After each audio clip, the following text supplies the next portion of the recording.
Merci de nous rejoindre pour ce Face à la presse consacré à un grand équipementier français. Bonjour Pierre Boulet. Bonjour. Vous êtes le PDG de Novares, leader de la conception et fabrication de composants plastiques pour l'automobile. Plus de 60 clients dont les plus grands constructeurs, 12 000 salariés dans 22 pays pour 1,3 milliard d'euros de chiffre d'affaires. Tel est Novares qui couvre tout l'équipement automobile, le moteur, l'habitacle, l'extérieur. Vous êtes donc l'interlocuteur idéal pour parler de ce secteur qui est inquiet et en pleine révolution technologique.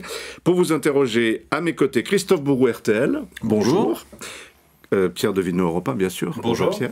Et puis Alexandre Guillet. Bonjour Alexandre. Bonjour. Grande signature de la presse professionnelle qui vous pose la première question. Alors Monsieur Boulet, bonjour. Novares est plutôt dans une dynamique très forte depuis quelques années et cependant cette année avec le ralentissement du marché mondial, on a vu les plus grands équipementiers souffrir. J'imagine que Novares aussi, même s'il y a quelques mois vous disiez qu'a priori il n'y avait pas de profit warning chez vous. Ah non, on n'a pas de profit warning chez nous. On a continué une croissance, mais qui marque le pas principalement en raison des volumes. On a un redressement cette fin d'année, mais ce qui est factuel, c'est que l'activité a largement ralenti en Chine. Le premier semestre, c'était quasiment moins 30% par rapport à l'année précédente. Donc là, on est remonté à moins 22%. Donc ça veut dire que l'activité a repris. Le mois de septembre et le mois d'octobre ont été des très bons mois. La baisse est aussi marquée en Europe, mais beaucoup moins forte. Parce que vous disiez que vous aviez un œil sur l'Allemagne, notamment. Oui, tout à fait. Vigilance. Donc l'Europe, le premier semestre a été à moins 9, là on n'est plus qu'à moins 3, donc on a un redressement de l'activité. Et sur les États-Unis, c'est à peu près flat. Donc globalement, on a une baisse d'activité. Donc on a pris, nous, les mesures d'adaptation qui sied à tout équipementier qui se respecte. Et donc on va afficher un chiffre d'affaires qui va être en croissance, parce qu'on a aussi fait une grosse acquisition cette année, on va faire 1,3 milliard, 1,4 milliard entre les deux, et on devrait, sous toute réserve, dépasser les 100 millions d'EBITDA. Donc c'est plutôt un plateau qu'une baisse. Aujourd'hui, on ne voit pas de baisse de résultats venir. Et en tout cas, pas de profit warning. Est-ce qu'il y a un marché qui résiste bien ou qui progresse dans le monde aujourd'hui ? Alors il y a les Allemands, mais à l'étranger, qui progressent bien. BMW est toujours très solide en Chine. On a des clients, les clients allemands, Daimler est aussi solide. On a des clients plus en retrait, les clients américains sont plus en retrait, mais les clients comme PSA, comme Renault sont aussi assez stables. Aujourd'hui, en Europe, PSA se tient très bien, et Renault également, surtout à travers Dacia. Donc on a des clients qui se tiennent bien. PSA vous a récompensé récemment, si je ne m'abuse, comme étant l'un des équipementiers entre guillemets modèles pour le groupe. En quoi, alors quand on connaît PSA et surtout ses rigueurs de gestion sur les coûts, ça veut dire quoi? Qu'on vous a demandé que PSA, Carlos Tavares vous a demandé des coûts ultra serrés. C'est quoi le secret pour être l'un des équipementiers favoris de PSA aujourd'hui? Alors, je pense que tous les équipementiers sont soumis à la même règle. Ils doivent tous fournir des prix qui sont les plus ajustés possibles, on va dire. Ce qui a fait l'objet d'un award, c'est notre capacité à gérer les projets. Donc c'est une remise de prix. Une remise de prix. Donc nous avons eu le premier prix de tout le groupe PSA sur la gestion de projet. Et donc ça, il n'y en a qu'un dans le groupe, donc c'est significatif. Et c'est vrai que nous avons une méthodologie de gestion de projet et aussi des processus internes qui ont fait leurs preuves, qui ont été développés par l'entreprise elle-même. Et aujourd'hui, on est capable de développer n'importe quel produit dans une région du monde, de le démarrer dans une autre. On est capable de démarrer dans plusieurs pays à la fois. Et je dirais que la gestion de projet Made in Novares, c'est quelque chose qui est parmi les benchmarks, alors qu'il y a des gros équipementiers qui ont des choses beaucoup plus élaborées que nous les avons, mais pour une entreprise de notre taille, je considère qu'on a quelque chose qui tient la route et qui fait ses preuves. Vous dites que les équipementiers sont tous obligés d'ajuster leur prix et d'ajuster leur offre. C'est pas vrai. Il y a des équipementiers qui sont devenus indispensables. Alors, il y en a qui sont plus ou moins indispensables et sur une partie de leur portefeuille. Vu de notre côté, nous sommes issus de l'injection plastique parce que c'est l'ADN de l'entreprise. On remplace le métal par plastique sur un certain nombre de fonctions. Et traditionnellement, on a été innovant dans les années depuis 65 jusqu'à 2000 et quelques. Et puis, on est en 2019. Justement, j'y viens. On est venu un peu pousse-matière sur les années qui ont suivi, donc les marges se sont érodées, ce qui a amené l'entreprise à un certain nombre de difficultés. Et donc, depuis 2013, on a investi beaucoup dans l'innovation pour justement sortir de ce cadre-là. Donc on a commencé à faire un véhicule prototype roulant où on intègre toutes nos innovations. Donc c'était le premier véhicule Mecaplast. Il y a eu le deuxième. Avec la transformation en Novares, l'acquisition de Quai Plastique et de MPC, on a fait Novacar 1, Novacar 2. Et dedans, il y a 25 innovations, 25 brevets et un certain nombre de partenaires start-up qui apportent leur technologie. Et aujourd'hui, ce qui est factuel, je vous coupe, mais pour bien savoir, il y a les maisons témoins, vous faites une voiture témoin dans laquelle vous mettez toutes les technologies. Alors il y a des technologies complètement incroyables, je pense notamment à une barre de toit automatisée. Ça, c'est ce que vous démontrez pour les constructeurs, pour leur montrer, plutôt que d'arriver avec des PowerPoint ou des fiches, vous arrivez avec un véhicule terminé avec toutes vos technologies à l'intérieur. C'est ça l'idée? Oui, c'est plus que l'idée, c'est la réalisation. C'est-à-dire que l'innovation sur PowerPoint, bon, d'abord, c'est pas très vendeur. Deuxièmement, c'est très risqué parce que on n'est pas forcément capable de le faire. Donc, l'axiome numéro 1 depuis la première voiture, ce que je voulais faire, c'était des démonstrateurs roulants. Alors, ils roulent pas sur la route parce qu'on a fait des modifs, mais ils sont roulants. Ça veut dire que on investit tout notre argent, toute notre innovation dans ces véhicules, on installe tous nos brevets, tous nos produits nouveaux, ceux de nos partenaires, ceux des startups dans lesquels on a investi, et on fait voyager ce véhicule autour du monde, et il s'arrête uniquement dans les centres techniques de nos clients. Et on y passe entre 1 et 3 jours chez le client, dans son centre d'études, et on reçoit entre 100 et 350 visites dans la journée. Mais sur cette maison témoin, comme le dit très justement Christophe Bourroux, quel est votre équipement indispensable? Comme peut-être pour certains le valet de parking, comme pour d'autres. Quel est l'élément pour lequel on vous retient? Alors, il est différent. C'est quoi votre Coca-Cola? Alors, on a la gamme Coca-Cola, on n'a pas le Coca-Cola. Ah bah voilà, c'est ça. Donc, ça veut dire que, en fait, quand on présente notre catalogue roulant, chaque client va retenir 1, 2, 3 innovations, et c'est le cas, c'est réellement le cas. Une fois qu'on a fini la journée, Vous n'avez pas un produit phare? Non, il y en a. Alors, enfin, il y en a pas un qui est phare parce que ça dépend des projets de chacun de nos clients. Et heureusement, ils ne font pas tous la même voiture de demain.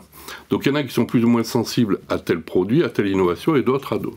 Alors, il y a quand même des constantes qui sont toute l'interface entre les occupants et la voiture. Donc, tout ce qui est smart surfaces, écran tactile, technologie soft touch, etc. Ça, on va le retrouver partout. Mais il va y avoir plein de déclinaisons qui vont être différentes. Donc on a installé des caméras à la place des rétroviseurs. On peut afficher 4 petits écrans à l'intérieur de la voiture. Donc il y a le système d'anti-mal de mer dans la voiture. Il y a les poignées sur lesquelles qu'on manipule comme des joysticks. Donc on enlève les serrures. Donc toutes ces choses-là, chaque client aujourd'hui, en fait, je peux donner 2 chiffres. La première chose, c'est que sur toutes les commandes qu'on a reçues cette année, en 2019, 40% intègrent soit un brevet, soit un produit propre de la maison. L'année dernière, c'était 5, et l'année d'avant, c'était 0. Donc, c'est significatif. Et vous dépensez combien en R&D ? Alors on dépense entre 5 et 6% de notre chiffre d'affaires, ce qui est quand même significatif, et c'est fait des équipes internes d'innovation, des investissements que l'on fait dans les capitaux des startups, hein, et puis du programme Novacar qui lui-même est d'un certain coût. Votre cœur de métier, c'est le plastique intelligent, hein, c'est ce sur quoi vous travaillez. Alors, oui, historiquement parlant, et aujourd'hui. Qu'est-ce que ça donne sur un tableau de bord ? Alors, le plastique intelligent, c'est la capacité à ce morceau de plastique de savoir où est-ce que vous mettez le doigt, mais pas sur un petit écran tactile, sur toute la planche de bord. C'est la capacité à un morceau de plastique de savoir si vous appuyez dessus ou non dans la poignée et qui va monter ou descendre la vitre, qui va ouvrir la portière. Donc, un espèce de joystick, mais c'est du plastique mou. Ce n'est pas un petit levier ou un bâton. Et donc, et c'est un plastique qui va vous dire qu'il a compris. C'est-à-dire que quand vous allez le caresser, il va vibrer ou il va faire quelque chose qui va faire que vous savez qu'il vous a compris. Vous parlez de plastronique d'ailleurs souvent. Alors je parle de beyond plastique, c'est-à-dire aller au-delà. C'est-à-dire, donc on ne fera pas d'électronique, c'est pas notre métier, on n'ira pas là. Par contre, on donnera au plastique la capacité de percevoir une partie de son environnement et de donner de l'information à la voiture. Première commande, je vous ai lu attentivement, vous avez eu vos premières commandes avec Tesla, c'est bien cela? Oui. Qu'est-ce que ça change, l'arrivée de l'électrique pour vous? Alors, pour Tesla, on fait des produits d'intérieur et on travaille aussi sur la partie motorisation, mais on n'a pas de contrat sur la motorisation Tesla. Par contre, on a beaucoup de contrats sur la motorisation électrique avec d'autres clients, des clients plus historiques et aujourd'hui... Avec qui? Alors avec Toyota, avec PSA, avec Chrono, avec des Chinois également. L'électrique, alors moi je n'ai pas de prédiction pour savoir si c'est demain, après-demain ou le jour d'après. Et donc l'entreprise est prête à faire soit du thermique, soit de l'hybride, soit de l'électrique, point. Et l'hydrogène? Et l'hydrogène, alors il y a peu de besoins aujourd'hui et on travaille assez peu sur l'hydrogène, mais ce qui est important pour nous, c'est que notre base étant les moteurs thermiques, grosso modo, dans un moteur technique, il y a à peu près 100 € de plastique. Dans un moteur électrique, il y en a à peu près 120, et dans un moteur hybride, il y en a à peu près 160. Donc, nous, on voit l'évolution de ces motorisations comme un plus, et entre guillemets, elles peuvent se développer à la vitesse qu'elles veulent. C'est le beurre et l'argent du beurre, l'hybride en fait. L'hybride, oui, puisqu'on a les pièces plastiques de l'électrique, ceux du thermique, et en plus, on a des fonctions communes, puisqu'on va essayer d'avoir qu'un seul circuit de refroidissement, on va essayer d'avoir une seule intelligence. Ce plastique permet d'alléger considérablement les véhicules, parce qu'on sait que c'est le cheval de bataille des constructeurs aujourd'hui. Et de combien est-ce que c'est le cas? Alors, le plastique a toujours participé à l'allègement du poids des véhicules depuis toujours, et je ne connais pas d'exemple où on ait enlevé du plastique pour mettre autre chose à la place, peut-être pour certains des bois ou des choses comme ça. La demande est plus forte dans la mesure où les exigences de normes CO2 et autres sont de plus en plus fortes. Donc les exigences de normes sont plus faciles à atteindre quand le poids est plus faible, donc le plastique est favorisé. Ça, c'est une des éléments. Le deuxième, c'est que la réglementation évolue tellement que ça nécessite de plus en plus d'équipements, donc il faut de plus en plus alléger la voiture. La différence de poids entre une 508 thermique et une hybride, c'est 500 kg. Donc il faut en mettre plus. Et l'économie de poids sur un thermique n'a pas la même valeur pour le client que l'économie de poids sur un électrique. C'est-à-dire que l'électrique va jouer sur l'autonomie, et donc au-delà de la réduction de CO2, il y a aussi l'autonomie. Donc un client constructeur sera plus favorable à payer de l'économie de poids sur un électrique parce qu'il aura double gain, et l'autonomie et le CO2. Vous dites parfois que ça a ses limites, puisque vous dites que la masse de certains véhicules électrifiés est relativement déraisonnable. Quand il n'y a qu'un passager dedans, vous pointez ça du doigt quand même en disant que le marché va peut-être pas s'étendre aussi significativement qu'on peut le penser, parce que là, il y a quand même une limite de rationnel d'une certaine manière. Oui, déjà, il y a très longtemps, je m'étais fait la réflexion que déplacer une tonne juste pour 80 kg de viande, c'était déjà pas bien top. Mais là, 1,7 tonne pour le même poids, c'est pas top non plus.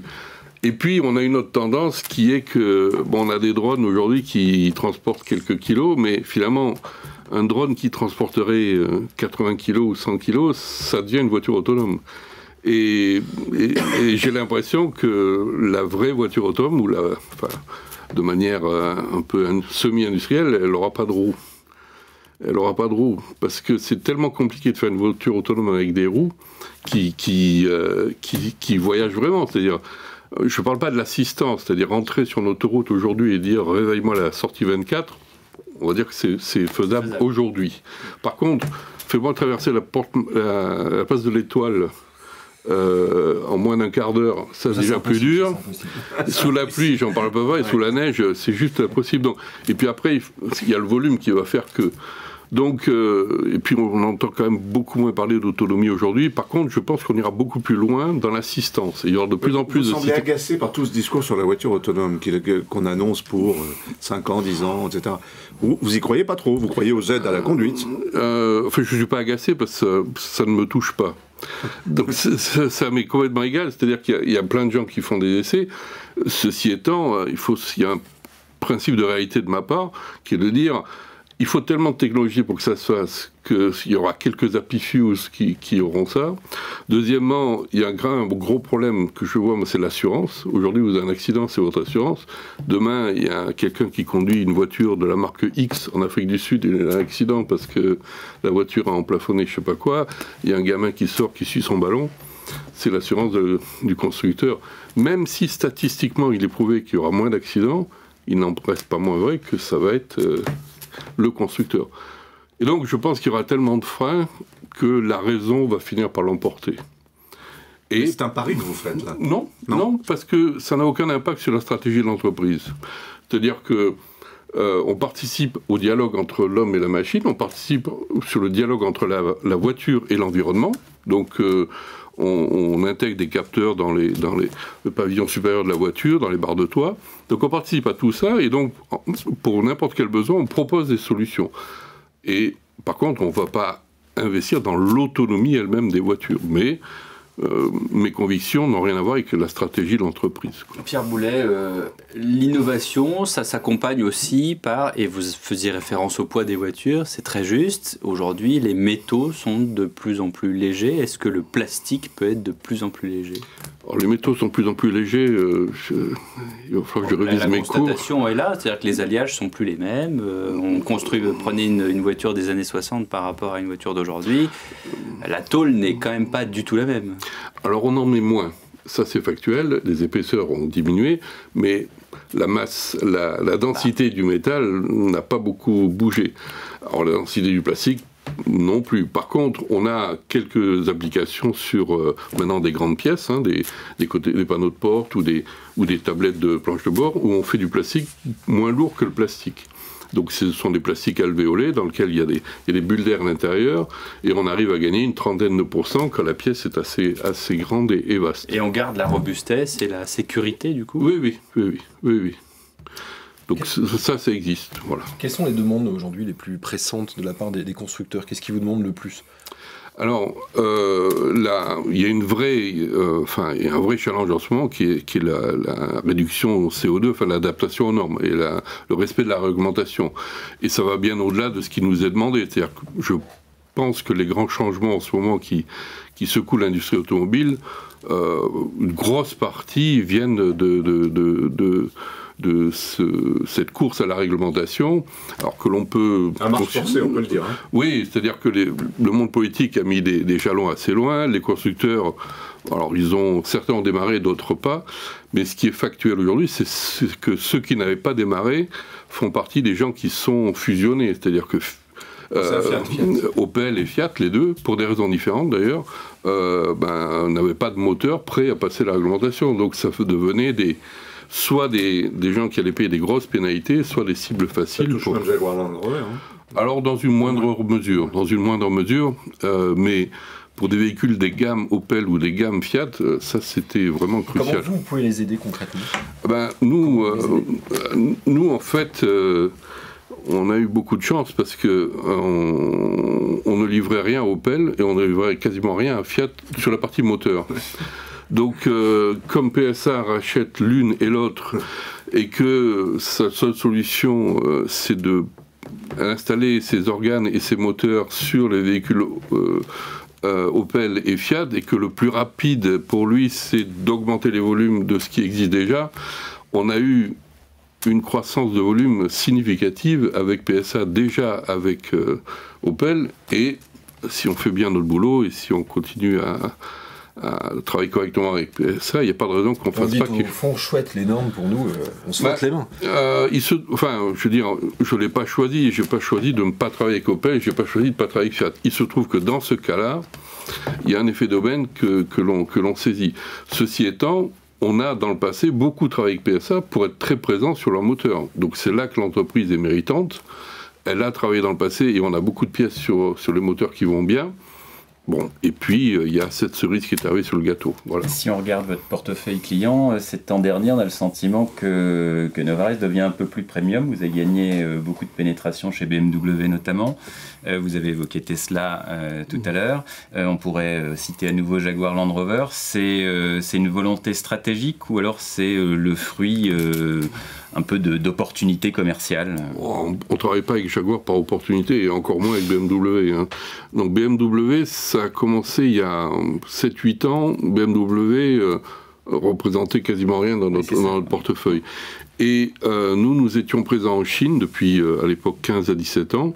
Et donc, dans les différentes présentations que j'ai pu faire chez BMW, il y a eu un challenge qui a été mis sur la table en disant nous, BMW, on a des besoins en Chine, on n'a pas de besoins en Allemagne, on est déjà servi, on a tous nos fournisseurs, donc essayez pas de nous vendre des trucs en Europe, c'est pas la peine, on a tout ce qu'il faut.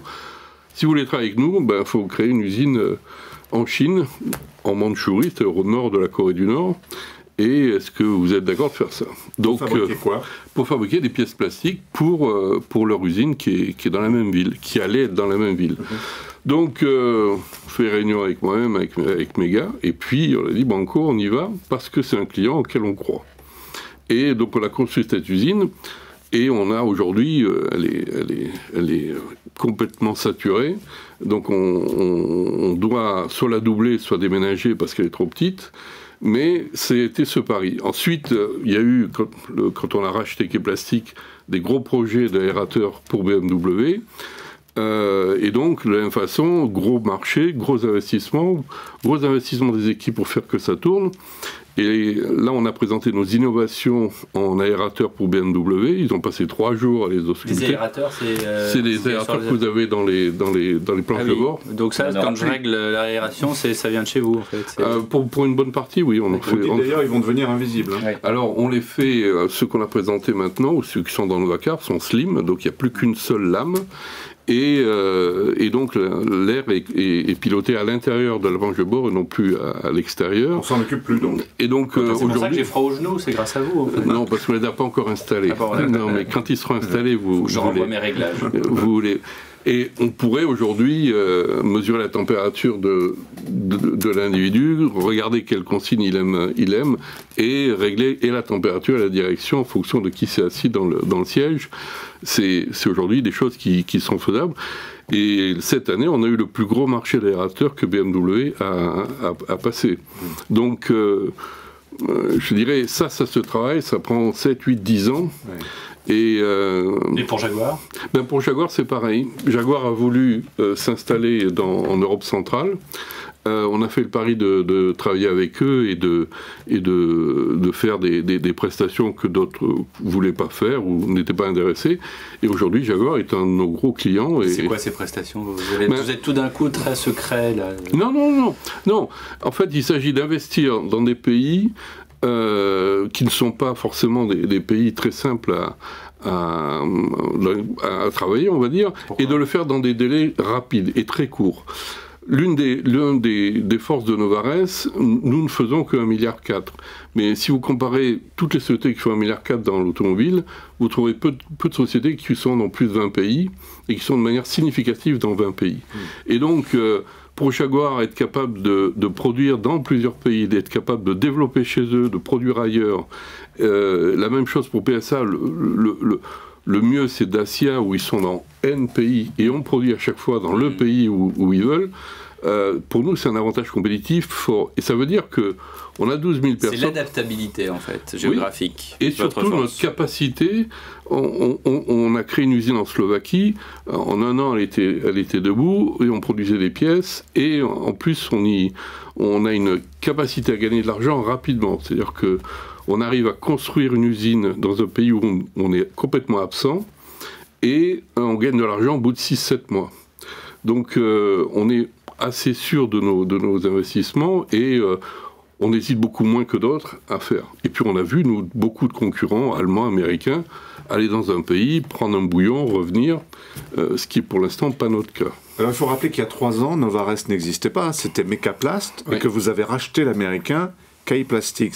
Quelle dimension ça a donné au nouveau Novares, à l'enfant Novares à l'époque? Alors, donc on avait une politique d'innovation et une politique de M&A. Et ça a été rendu possible par le nouvel actionnaire que nous avions, puisque c'est Equistone qui est rentré au capital à 72% en avril 2016, et ça nous a permis de changer le braquet. C'est-à-dire qu'avant, on faisait des recherches M&A, mais sur des sociétés de 50-80 millions d'euros, qui était la taille de notre portefeuille.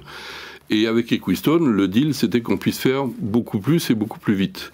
Et donc, on avait un screening, on a fait au total, sur plusieurs années, près de 150 analyses de sociétés, et Quai Plastique mettait quand même beaucoup de croix dans beaucoup de cases. La première chose, c'est qu'ils étaient très américains, là où on était beaucoup moins. Le deuxième, ils avaient des lignes de produits aérateurs, poignées, que nous ne faisions pas. Et en plus, en géographie, ils étaient Chine, Europe et États-Unis, ce qui allait très bien.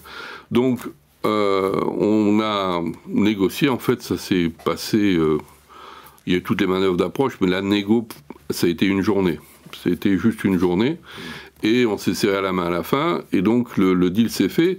Du coup, on est passé de 600 millions à 1 milliard. Du coup, l'entreprise a aussi grimpé de 6 000 à 10 000 personnes. Et au niveau culturel, l'anglais était déjà la langue officielle du groupe. Nous étions déjà multilingues et tous les patrons étaient là où il y a le business. Donc en fait, on a fait simplement une croissance homothétique. Hein. On a renforcé chacune des régions. Et j'ai fait de la place aux gens de Quai Plastique, c'est-à-dire qu'ils, comme ils représentaient 40% du chiffre, ils ont eu 40% des postes au comité de direction. Et puis, je dirige le groupe comme une boîte américaine. Enfin, j'ai travaillé, moi, 14 ans dans les groupes américains, et j'étais la filiale européenne ou française de groupe américain, donc je connais relativement... You speak French. Oui. Just a question, l'autre question, si je puis me permettre. Pour être très concret, si on prend une voiture, alors on ne va pas citer la marque, c'est X ou Y, est-ce que vous expliquez les composantes qu'il y a à l'intérieur, qui viennent de Novares, et ça représente combien dans une voiture? Est-ce que vous pouvez nous expliquer ce que ça représente? Alors, c'est toujours gênant de répondre à une question par une négation, mais c'est quand même le chemin le plus court. Tout ce que vous voyez en plastique dans une voiture peut être produit par Novares, sauf les pare-chocs, les cockpits et les réservoirs d'essence. Donc ça fait beaucoup. C'est-à-dire dans le moteur, tout ce qui est traitement de l'huile, traitement de l'eau, traitement de l'air, air propre, air sale, couve-culasse. Il faut savoir que Megaplast est la société qui a inventé le couve-culasse en plastique en 1985. Megaplast, c'est la société qui a fait le premier ventilateur en plastique en 1965. Qui était basé à Monaco. Et qui était basé à Monaco. Donc, toutes les tubulures, tout ce que vous trouvez sous le capot peut venir. C'est grâce à vous qu'on ne voit plus le moteur, en fait. On vous remercie. En fait, maintenant, on met des caches acoustiques, que nous faisons aussi, sauf parce sur que... Ferrari. Le Ferrari, on aime bien entendre le bruit, donc ça, à partie moteur. Dans l'intérieur, tout ce qu'on appelle aujourd'hui pompeusement ébénisterie, ce sont les produits qui viennent de chez nous. Les consoles viennent de chez nous, les habillages de corps. C'est du bois, en fait. Oui, on appelle ça ébénisterie, mais c'est du plastique. Et vous êtes présent dans 400 modèles différents de voitures aujourd'hui ? Même plus, 500 aujourd'hui. 500 modèles. Si demain on disparaissait, il y a 500 modèles qui auraient un souci. Voilà, c'est ça que ça veut dire. Ça va de Dacia à Tesla. Ça va de Dacia à Tesla, par les marques chinoises, par BMW. En fait, si vous prenez les 12 premiers constructeurs mondiaux, on travaille avec tous, sauf Hyundai. Voilà. Mais pourquoi ? Historiquement. Parce qu'ils font tout eux-mêmes, non ? D'abord, ils ont une grosse culture de Keiretsu, donc ils viennent avec leur Keiretsu. Il y a eu une tentative sur l'Europe centrale récemment, mais historiquement, c'est comme ça. Je reviens une seconde sur Tesla. Qu'est-ce que vous faites pour Tesla ? Vous ne l'avez pas dit tout à l'heure. On fait des composants d'ébénisterie. Et Tesla... D'ébénisterie ? Oui. Ben, c'est dans la réduction de poids. La partie motorisation de Tesla est déjà sur la rail depuis un certain nombre d'années. Ouais. Donc on sera peut-être sur une prochaine génération de motorisation. Mais on partait de rien avec Tesla. Ouais. On leur a montré tout ce que l'on faisait en innovation intérieure. Et donc là, il y a des projets en cours d'études. Mais en termes de production... Entre le premier rendez-vous avec Tesla et la première pièce livrée, il ne s'est pas passé 9 mois, ce qui n'a rien à voir avec tous les autres clients. Oui, et donc, en tout cas pour ces pièces-là, soit on savait faire ce délai et garantir ce délai, soit on ne travaillait pas. Mais il fallait bien commencer par un bout, on commence par ce bout-là, et puis on a déjà fait un Tech Day chez Tesla, donc il y aura des suites, et on verra qu'est-ce qu'on fera dans l'avenir. Vraiment différent des autres constructeurs, vous qui vivez de l'intérieur ? Alors, ils ont je dirais, la principale différence que je vois, moi, entre Tesla et d'autres constructeurs, c'est la réaction face au risque. Et je prends une image, c'est que Tesla, aujourd'hui, prend le risque de modifier les paramètres véhicules en envoyant des datas par les satellites. Tous les constructeurs savent le faire, Tesla comme les autres. Par contre, eux, ils prennent le risque de le faire. Et dans un certain nombre de domaines, Tesla est une société qui prend plus de risques ou plus rapidement que d'autres. Alors, évidemment, des fois, ils se loupent, des fois, ils corrigent, des fois, etc. Mais c'est la plus grande différence, c'est il y a beaucoup moins de résistance au risque chez Tesla que d'autres constructeurs. Des fois, ils se loupent, c'est intéressant parce que ça, on entend quand même très très rarement parler que Tesla se loupe des fois. Ils se sont loupés sur quoi? Il y a des Tesla qui ont brûlé, on ne peut pas dire que c'est voilà, c'est ce que je veux dire. C'est ça. À partir du moment où une voiture brûle, c'est quand même pas... Voilà. C'est pas idéal, non? C'est pas idéal, effet, donc voilà, c'est ce que... Mais j'ai pas d'autres exemples. Tesla, donc quasiment tous les constructeurs, sauf Hyundai, c'est ce que vous nous dites. Vous voulez faire 2 milliards de chiffre d'euros en 2020. J'ai trouvé ça gonflé parce que vous êtes à 1,3 milliard et 2020 c'est dans un mois. Oui, on m'avait déjà dit ça quand j'avais annoncé 1 milliard en 2018 et puis on l'a fait en 2016. Bon. Donc, quand on vous écoute, il n'y a pas de crise, hein, tout va bien. Sur ce marché automobile qui non, mais là, enfin, je ne veux pas dire que j'ai travaillé... Enfin, il y a quand même 25-30 ans que je travaille dans l'automobile.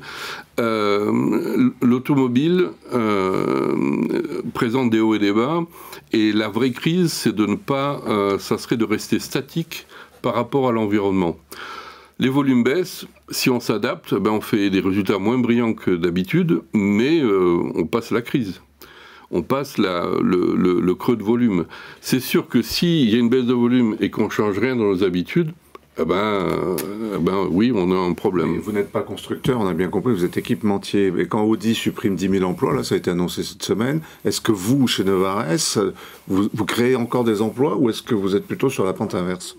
Non, on adapte nos emplois à nos volumes. C'est-à-dire que comme notre chiffre d'affaires, globalement, il a cru parce qu'on a fait l'acquisition, mais globalement, à périmètre constant, il a fait moins 3, moins 4%. Nos effectifs ont baissé de moins 3, moins 4%.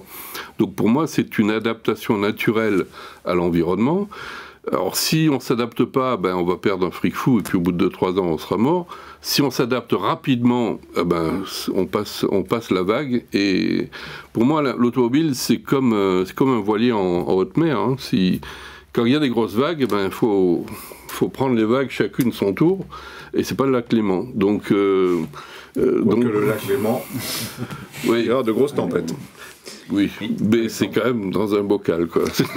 Vous arrivez justement à une taille intermédiaire relativement intéressante dans un secteur qui se consolide énormément. Est-ce que Novares risque pas d'être la cible d'une OPA soit très amicale, soit hostile d'un gros acteur prochainement? Et j'imagine qu'on vous a déjà approché d'ailleurs.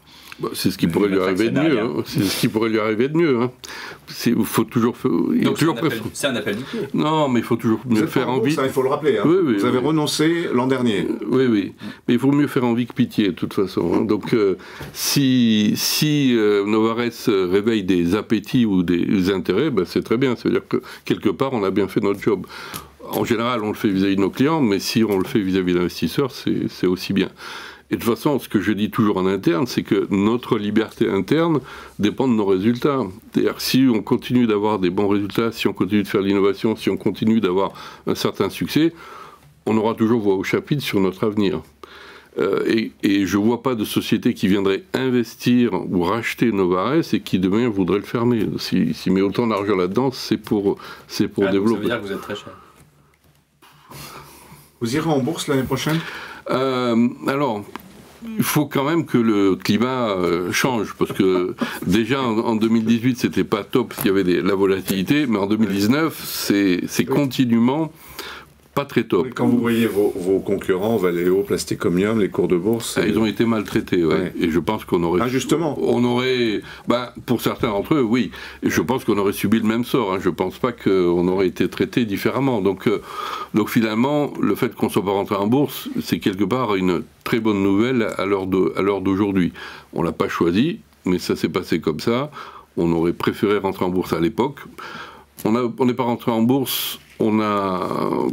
donc opté pour la voie bancaire. On a fait un appel au pool bancaire et en 6-8 semaines, on a récupéré en termes de support financier autant que ce qu'on pensait avoir de la bourse. Donc aujourd'hui, on a pu continuer à financer notre croissance et les choses se passent plutôt bien. Notre actionnaire est un fonds d'investissement, donc un jour qui sera un jour, il y aura forcément un autre actionnaire majoritaire de Novares. C'est inéluctable. Bon.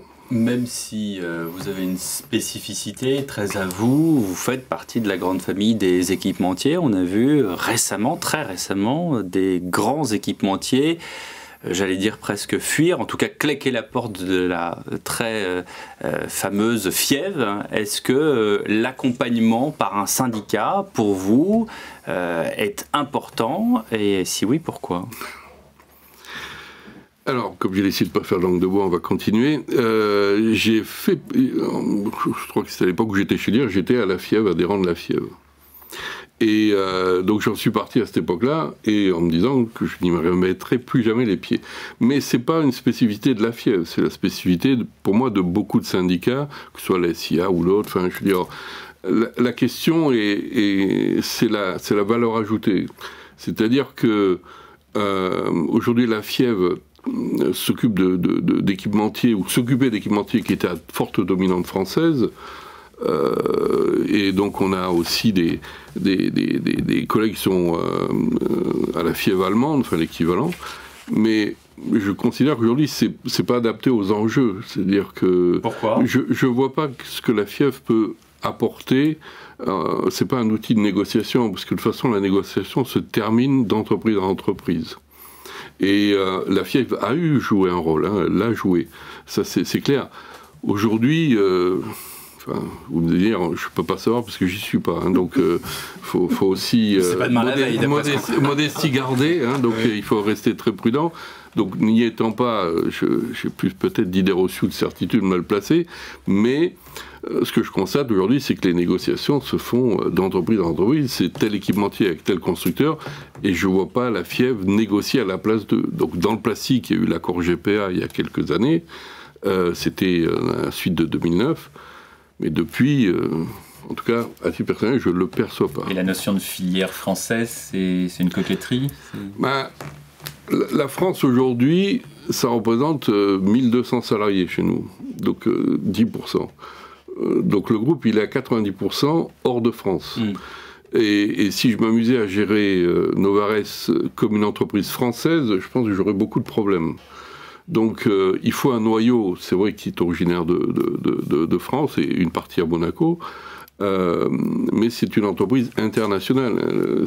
Mais c'est un talent français tout de même qu'on ait Plasticom, Niam Valeo, Forestia, vous, etc. C'est quand même unique au monde. Ce sont que des géants. Oui, mais... Comment vous l'expliquez d'ailleurs? Envié par tous nos voisins. La France, enfin les équipementiers français se sont développés dans le passé, mais si vous regardez la proportion de leurs effectifs ou de leur chiffre d'affaires qui est fait en France, je ne vais pas regarder Plasticom ou Valeo, mais c'est petit. En plus, bon, les constructeurs vont produire 1,5 million de voitures seulement l'année prochaine. Ces équipementiers-là ont eu deux caractéristiques. D'abord, ils sont allés hors de France rapidement, il y a très longtemps.